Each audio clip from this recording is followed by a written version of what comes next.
Servus, schön, dass du da bist. Heute erwartet dich ein ganz besonderes Rezept. Ein Steinmühlenbrot mit 48-stündiger Teigführung. Durch die lange Ruhezeit entwickelt es ein unvergleichliches Aroma, eine herrlich saftige Krume und eine knusprige Kruste. Dieses Brot ist ein echtes Geschmackserlebnis und bringt den vollen Genuss traditioneller Backkunst auf deinen Tisch. Und los geht's. Wir brauchen 345 Milliliter kaltes Wasser. Dort kommen 2 Gramm frische Hefe hinein. Und dann wird die Hefe im Wasser einfach nur aufgelöst. Für eine besonders saftige und lockere Krume verwenden wir 60 Gramm Magerquark. Diesen kannst du ganz unkompliziert ins Hefewasser geben. Er bindet Feuchtigkeit und gibt sie beim Backen nach und nach ab. Zudem verleiht er dem Brot eine leicht säuerliche Note, die das Aroma intensiviert. Dank seines hohen Eiweißgehalts sorgt Quark außerdem für eine bessere Struktur und verlängert die Haltbarkeit.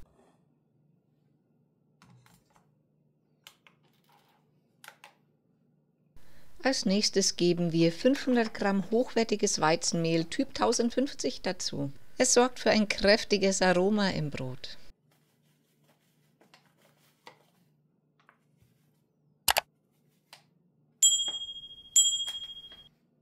Und für das perfekte Verhältnis fügen wir noch 10 Gramm Salz dazu. Es verstärkt nicht nur den Geschmack, sondern es stabilisiert auch die Teigstruktur und sorgt für eine bessere Frischhaltung des Brotes.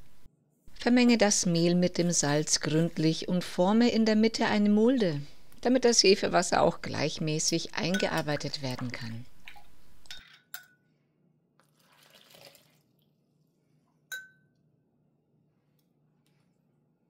Die Schüssel kann nun in die Küchenmaschine eingesetzt werden, damit der Teig gleichmäßig geknetet wird. Alle Zutaten werden zunächst auf Stufe 1 verknetet.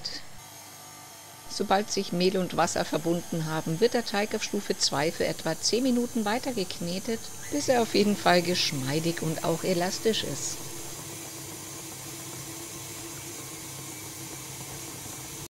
Wenn der Teig sogar auf Stufe 3 weiter geknetet wird, richte ich mir die Schüssel für die Langzeitgare. Diese öle ich mit einem Esslöffel Öl ein, damit der Teig später nicht anhaftet. Der Teig sollte am Ende eine angenehme Struktur haben, die sich weich und elastisch anfühlt. Er sollte nicht zu klebrig oder zu trocken sein, sondern gut zusammenhalten und sich leicht von den Händen oder der Arbeitsfläche lösen.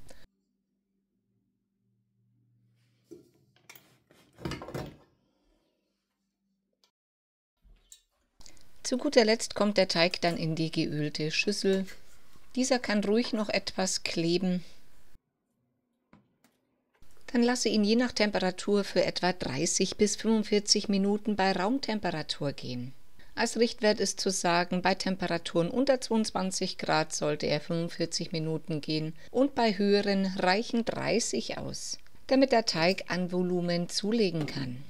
Lege und falte ihn noch nach Ablauf der Zeit. Ich habe vergessen, meine Kamera laufen zu lassen. Hier siehst du, dass er etwas angestartet ist und dann kann er für die nächsten 48 Stunden ab in den Kühlschrank gegeben werden. Nach etwa 48 Stunden in aller Herrgottsfrühe hole ich den Teig aus dem Kühlschrank und lasse ihn zuerst mal bei Zimmertemperatur aufwachen und angehen.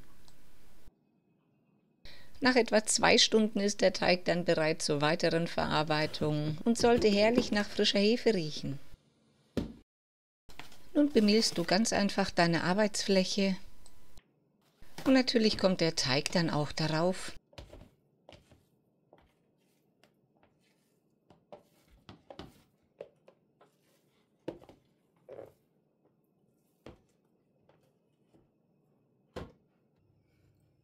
Nun wird es ganz einfach, der Teig wird von jeder Seite gestreckt und gefaltet. Nach diesem Prozess wiederholst du das Strecken und Falten erneut, um die Struktur damit weiter zu verbessern.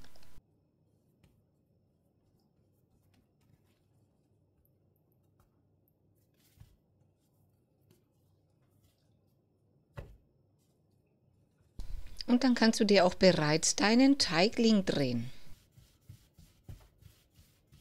Hier siehst du die Teigrose, sie bleibt offen, weil das Mehl verhindert, dass sich die Bauchöffnung verschließt. Genauso soll das auch sein.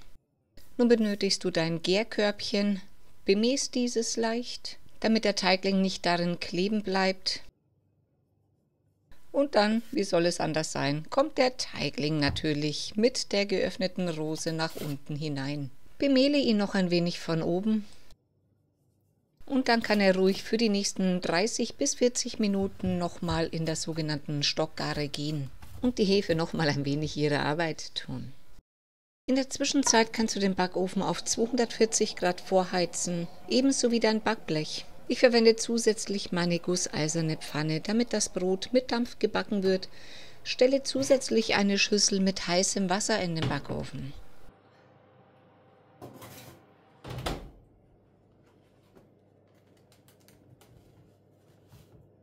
Der Teigling ist nun nochmal etwas aufgegangen, somit stürze ich ihn auf meine Dauerbackfolie, sodass die Bauchseite mit der Teigrose nach oben zeigt und lege ihn anschließend in meine gusseiserne Pfanne, die flugs natürlich ab in den Backofen kommt.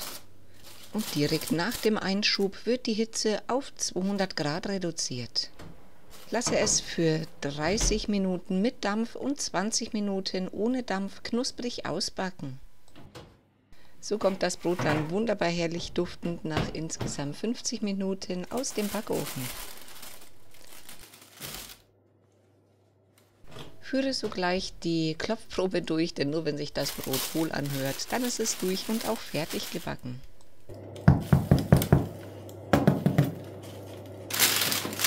Genauso soll es sich anhören und dann lasse es auf dem Gitterrost 1 bis 2 Stunden auskühlen, damit die Feuchtigkeit im Brot bleibt und nicht entweichen kann. So hört es sich dann nach der Zeit an. Und von innen zeige ich es dir natürlich auch noch.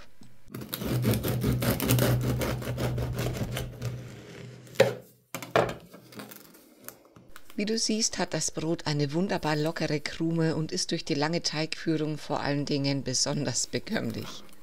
Es wurden Stärke und Proteine teilweise abgebaut, was die Verdaulichkeit somit verbessert und Unverträglichkeiten reduzieren kann. Zudem intensiviert sich das Aroma und wertvolle Mineralstoffe werden besser vom Körper aufgenommen. Auch dünne Scheiben lassen sich problemlos schneiden. Ich persönlich mag sie sogar am liebsten. Und so wünsche ich dir nun viel Freude beim selber Backen, gutes Gelingen, viel Geduld. Bis demnächst. Pfiat euch.